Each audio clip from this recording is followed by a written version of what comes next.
On est où? À la montagne noire, mon gars. El Monte de la Negrillo.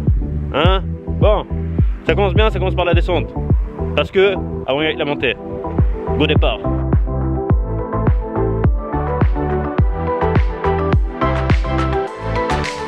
Et nous sommes dans un ferry. C'est la première fois que je prends un ferry en fait. J'avais soit le choix de payer 1 franc et faire la traversée de 300 mètres, ou soit fallait faire 30 km de tour. Du coup, toujours dans l'optique de gagner du temps, j'ai payé le euro symbolique pour traverser en fait. Perceval et moi. Et ce monsieur aussi. Non, c'est pas qui ça.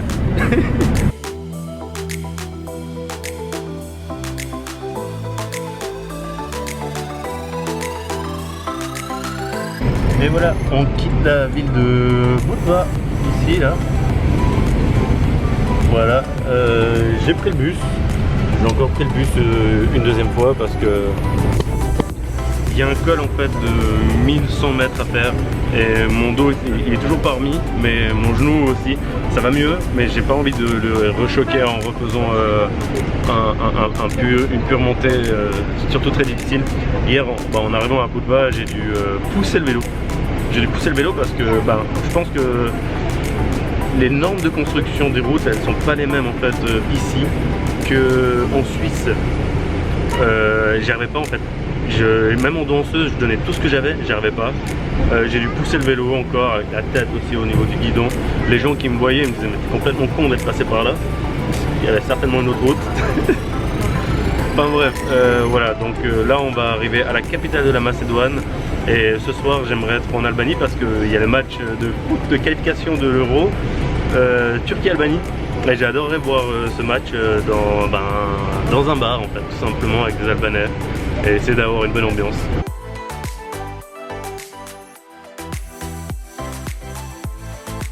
J'ai changé de place parce que t'as le gamin là qui vient de BGR. Et franchement, tu te poses des questions sur la contenance que peut avoir un estomac. Le type faisait genre 80 cm. Il a lâché un sac en plastique en entier. J'ai vu sa mère sortir après dans quoi elle avait vomi. Tu te dis mais comment autant de liquide peut sortir d'un petit estomac comme ça quoi. Tu vois là-bas, la fille qui rentre, bon, elle c'est une ado, mais la plupart en fait des enfants quand ils rentrent de l'école, ils marchent au bord de la route, tu sais, il n'y a pas de trottoir, il n'y a rien. Et c'est vraiment un petit paradoxe par rapport à ce qui se fait chez nous, tu vois, où les enfants sont surprotégés, non, faut pas faire ça, attention, il peut avoir ça, ça, ça. Je trouve que c'est une bonne chose en fait de laisser les enfants se débrouiller un peu comme ça, tu vois. Ça leur permet de se responsabiliser et d'être un peu plus éveillés quoi, je trouve. Il y a un panneau que je voulais voir depuis longtemps et c'est attention aux vaches, hein. Voilà celui-là. Donc en fait j'arrive gentiment à la frontière avec l'Albanie. Enfin là en Albanie, je vais quitter le Monténégro. Qu'est-ce que je peux dire en fait du Monténégro? Tout est espacé, il y a des méga constructions comme là-bas en fait c'est une sorte d'église, mais il n'y a rien, il n'y a personne qui y va. Là regarde derrière moi, t'as 2 silos sur tout l'espace et c'est vierge, c'est encore tout à construire.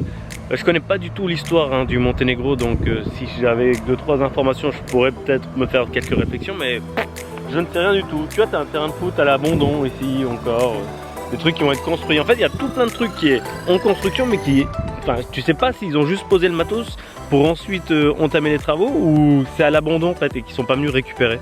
J'ai aucune idée en fait. Voilà, donc une grande route. Voilà, quelques camions qui passent, mais assez désert. Voilà, on va voir s'il y a un grand choc avec l'Albanie qui est d'ici 10-15 km quoi. Allez, on se retrouve de l'autre côté. Hip hop! Une petite vidéo pour dire ce que ça représente 7% de dénivelé positif en fait. Voilà, t'as un peu de plat, après ça redescend à 6, puis ça redescend encore plus à 8. Mais 7% avec le vélo, le poids, c'est l'enfer. Vraiment l'enfer. Et j'ai eu plus, j'ai eu je pense 11% à un moment. 11%. C'était 1 km de montée.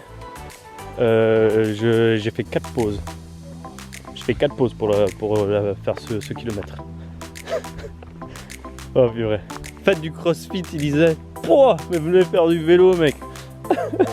Venez faire du vélo, vous allez comprendre votre douleur. Des jump trucs, là, je sais pas quoi, là. C'est les dernières maisons du Monténégro. C'est magnifique. Ils ont leur petit potager, ce qu'ils cultivent. Ils sont tranquilles, il y a peu de circulation, ils ont une vue de malade. Vue sur le lac, les montagnes. Franchement, des fois, t'as envie de te poser comme ça, quoi. Monter au chalet. C'est pareil, quoi.